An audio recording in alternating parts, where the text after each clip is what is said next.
Welcome back to the F1 2021 My Team Series with Lozzer Racing. This time around it is for the Monaco Grand Prix, which is a big one in itself, of course. We did okay in Spain, it wasn't too bad. We made a two-stop strategy work and ended up finishing in P14, which was sort of the best of the worst, if you get me. Like, there's sort of three tiers of teams. There's Mercedes and Red Bull, and possibly add McLaren into that as well.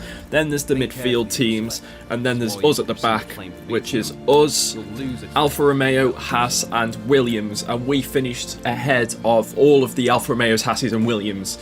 And before we head into the race, I actually have a look through the driver perks to see if there's anything that I could potentially buy. Now, these obviously don't cost as much as the other things, and I decided to purchase the power mapping perk, which basically means the engine wear will be reduced by 10%, because if you don't know, like with the quick practice and all that, it really does wear out your engine very quickly. We actually have a press interview with Will Buxton, so let's go and do that real quick. Well, it's great to be back at your headquarters, and I've got to say, an awful lot's changed since we were last here. Let's dive in with some questions. Upgrades to your facilities seem to have stalled. Is there no more room for improvement, or are you prioritising other areas?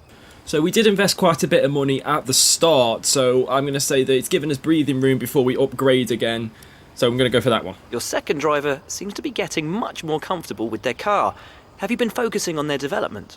Now, I'm not just going to single out Schwartzman, I'm going to say that investing in all staff is important in this sport. Well, thanks a lot for inviting us here. It's been fantastic. Bit surprised that he only asked me those questions, but hey, we move on as we go into practice for the Monaco Grand Prix. And this is going to be a very interesting Grand Prix, that's for sure. I'm never good around this track. It's just, I don't like it at all. It's very, very annoying. But yeah, so we have a look quickly at the weather forecast, and fantastic. Let's head to qualifying, shall we? Of course, this is known as the most important qualifying session of the season. The place you start on Saturday is more than likely the place you're going to finish on Sunday, so we really do have to make this count if we can. But it's Monaco, it's only the third race of the season as well, so it's not like we've got a massively upgraded car to try and aim for Q3. Oh no, we're still a back marker. This is not going to be easy at all, and this is also the first time I've driven Monaco on F1 2021, which is always going to be super fun. So we head round Rascasse then to end our first qualifying lap of the Monaco Grand Prix. We oversteer out the corner. I've used all of the overtake mode. I think I did that by accident, and we are 1.6 seconds slower than Nikita Mazepin. Yeah, we're good, aren't we? So we now head out for our second flying lap, and we're already halfway around the lap before I start it, and we're gaining so much time, but that's obviously because, you know, we were 1.6 slower than Mazepin, so we're obviously going to be gaining time, and we're not gaining enough time to even get ahead of the Haas driver. We might get ahead of George Russell, I don't know, but we are gaining time as we go through the chicane there. Every corner, I was oversteering out of every corner, and I still need to learn to not plant the throttle instantly out of corners, and also the curbs also are death traps around this track. It's even worse than before, but we are actually a second up now on our previous lap time. We've taken Rascasse much better. We come across the line. Do we go any higher? No, we don't. We're still half a second behind Latifi in 18th place. This is not good, is it? This is really not good. You now join me at the Lowe's hairpin on my third and final flying lap in Q1. Can we get off the bottom of the grid? Well, let's find out, shall we? We gained about 2/10 up to this point. Let's see if we can gain any more. We're probably not getting into Q2, which is absolutely fine because we've burnt through all we've used all of our soft tyres in Q1. So if we got through to Q2, we'd have pretty much no proper tyres to do it with, but we're gaining time here as we enter swimming pool chicane.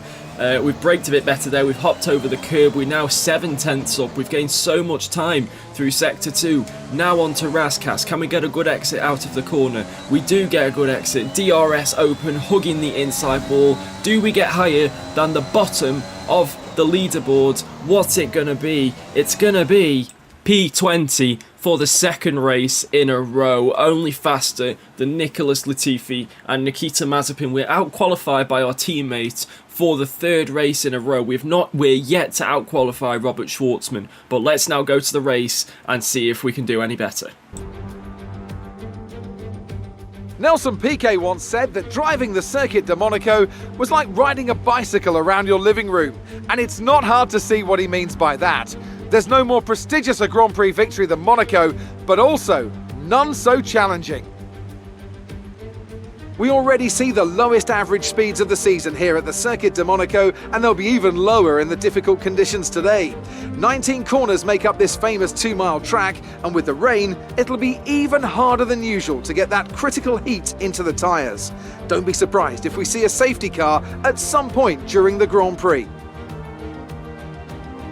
And as always, a man with plenty of racing experience joins me in the commentary box. Today it's Anthony Davidson. Tell me, Ant, you're no stranger to surviving the melee of turn 1. So how do you keep out of trouble when there's so much going on around you? There are three main things to worry about there, Crofty: positioning, awareness and discipline.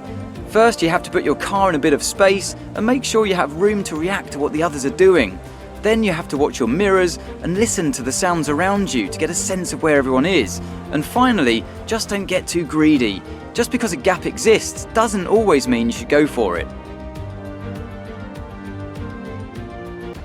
It's time to see how our drivers are stacking up after yesterday's exciting qualifying session. Good job yesterday from Valtteri Bottas. The Finn starts from pole position, and Lewis Hamilton completes the front row. Looking down the rest of the grid, we have Perez, Verstappen, Charles Leclerc and Norris, Sainz, Ricciardo, Vettel and Lance Stroll, Fernando Alonso, Gasly, Yuki Tsunoda and Ocon, Raikkonen, Mick Schumacher, Antonio Giovinazzi and George Russell, Schwartzman, Lawrence, Mazepin and Nicholas Latifi. That's it then, it's time to go racing as we head to trackside for today's race. Well, apparently it's going to be a fully wet race, as we saw with the weather forecast, so nothing really doing on the strategy, so we're just going to get straight into the race here. So here we go then, we're at an absolutely drenched Monaco as the 5 red lights come on, our teammate ahead of us. Here we go then, around the streets of Monaco, lights out, and we're underway. And we've actually got a really decent start compared to Schwartzman and to Russell as well.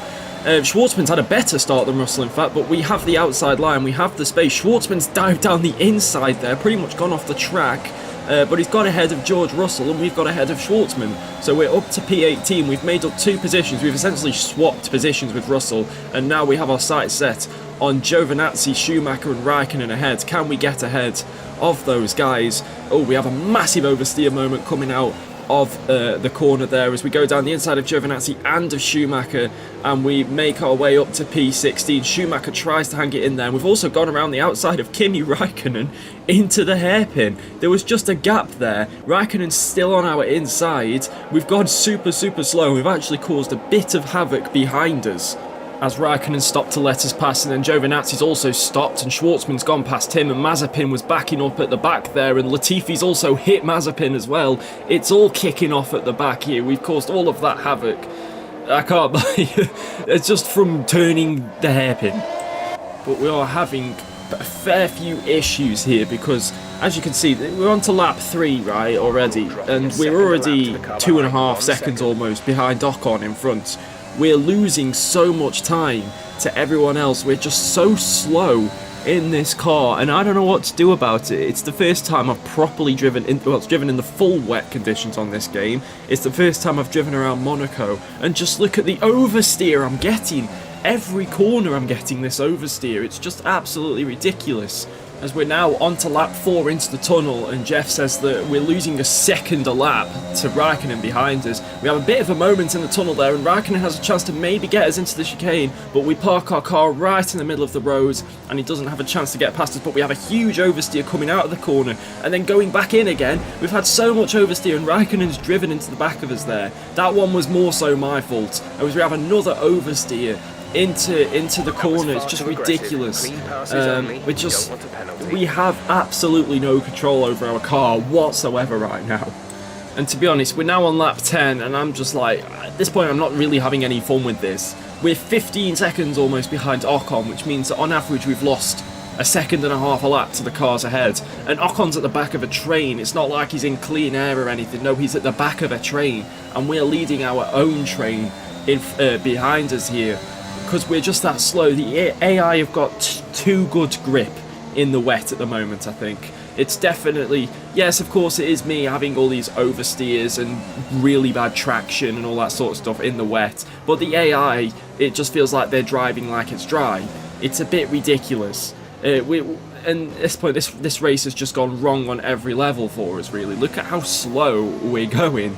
It's absolutely ridiculous. 2 laps later, we've lost another 2 seconds to Ocon, but Lance Stroll is out of the Grand Prix. He was under pressure from his teammate Sebastian Vettel, and then suddenly just started slowing down. He's slowing down, Luke, through the swimming pool. Something broke right there, you could see it. I don't know if it's smoke coming out the back of his car or if that's spray, but as you can see, his teammate overtakes him and Stroll around Raskas, and then he pulls over to the sides and retires from the Grand Prix. Now I was hoping for a safety car here, but absolutely nothing at all. Lap 16 now though, and we've decided we are going to box this lap. We are going to box well before we were told to, because it's just not working right now. We're just stuck in this position. Yes, we're keeping the cars behind us, but at the moment it's just not feeling great. So I thought maybe let's box now. We oversteer going into the pit lane, and that's not even me controlling it at that point. That's the computer controlling it, and it still oversteers. So we head into the pits now for a fresh set of full wet tyres. Mazepin's got a 5-second penalty for some reason. I don't know why. It's a decent pit stop from the crew, 2.2 seconds. That's pretty nice, actually. As we come out of the pit lane, we are in 20th place, which is second last. Latifi, I don't know what's happened to Latifi. He must have had damage from that clash with Mazepin or something, because he's 45 seconds behind. So I have no idea, but we're out now in P20. Let's see if we've got any more pace on this brand new set of full wets. So here we are then, lap 19 going on to lap 20, and there is Kimi Räikkönen coming out of the pits. Have we managed to get ahead of the Alfa Romeo? Yes, we have. Giovinazzi is still ahead of us, along with Schwartzman and Schumacher. I think they're all yet to pit, so that's fine, but we have remained ahead of Kimi Räikkönen, but we've gone wide, and Räikkönen comes back down our inside. He's still hanging around there. We've had oversteer coming out of the corner, and Räikkönen tags my rear left tyre and spins me round into the escape roads. I actually couldn't believe he did this. That was ridiculous. We managed to spin it round and get out fairly quickly. Raikkonen's had issues getting away too, and as in our haste to try and get past him, we've lost the car, we've hit Raikkonen, we've broken our front wing, and now we're facing the wrong way at the Lowe's hairpin as Mazepin goes past us there. This is an absolute disaster for our race, and spinning round as well. We've actually just clouted Valtteri Bottas as well, so yeah, you're welcome, Valtteri. I've ruined your race. Look at us drifting around the corner there. We've now got no front wing, nothing at all. What an absolute calamity of a Monaco Grand Prix this is for us right now. So around the rest of this lap, I was thinking in my head, I've got a decision to make here. Do I want to carry on with this race? And I make the executive decision as we come round Raskas, and we let all of the front runners through, that we are going to come into the pits and we are going to retire from the Monaco Grand Prix. It's a shame. I never want to just retire from a race without having to, if you know what I mean. But at this point, what's the point in running around at the back, just getting lapped by everyone? We're so slow that we're never going to catch up to Latifi, who also pit anyway. That's how slow we are, so I just thought, let's save the engine parts, let's save the gearbox, and let's come back stronger for the next race. And I wasn't really having much fun with it anyway, just how slow I was, just seeing the cars ahead just get further and further away, just keeping them behind, oversteer out of every corner. It was just horrible, really. So, yeah, we'll come back stronger next time. I never want to retire from a race, but there you go. Anthony Davidson, how do you think they were able to set themselves apart today? Rain always has the potential to liven up a race and mix up the order, and they've taken full advantage of that to claim the victory today. It's always a bit of a lottery when the conditions are like this, but they've managed to stay on circuit and have come out on top.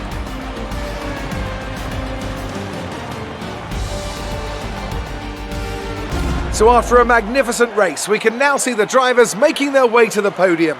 Once again, it's the Silver Arrows who take top spot, A well-earned victory for Mercedes.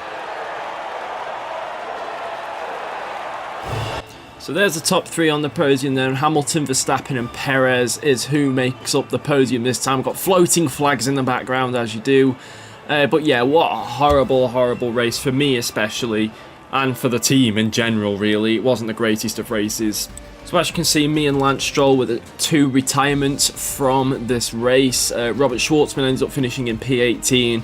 Pretty much no one's position really changed. After looking back on the replays, as you know, I got the replay cameras and all that sort of stuff. There was actually no overtakes at all. There was none. Just like in the real life race, there was absolutely 0 overtakes. Absolutely none. So here we are then back at HQ, and we're actually going to make another upgrade to the aerodynamics facilities. We're actually going to upgrade the build time, which will increase the speed of the upgrades. The reason I'm doing more upgrades on the aero already is because I feel like that's one of the most important parts. That and the chassis, especially this year. I mean, we'll get onto powertrain eventually. We've now got 1,259 R&D points to go with, and I'm just looking through all my upgrades now to see what I've got on discount, because I can actually use more upgrades right now if I could possibly. Use as many resource points as I can on more upgrades, ones with discounts, but in the end we actually go with the monocoque structure on the chassis side. It is discounted at 935 R&D points, and it is a major chassis upgrade, and I feel like we need it, so we are going to go for that, and it will be unlocked in between the Azerbaijan Grand Prix and the French Grand Prix, so that is all good. And there goes out the window that thought of doing multiple upgrades, but that's definitely what I was thinking of at the time. And before we finish off this episode, we actually have a department event for the personnel once again. A columnist from a popular health and fitness magazine wants to come on site and follow Schwartzman's daily workout routine. Maybe follow it up with an interview. How do you want us to respond?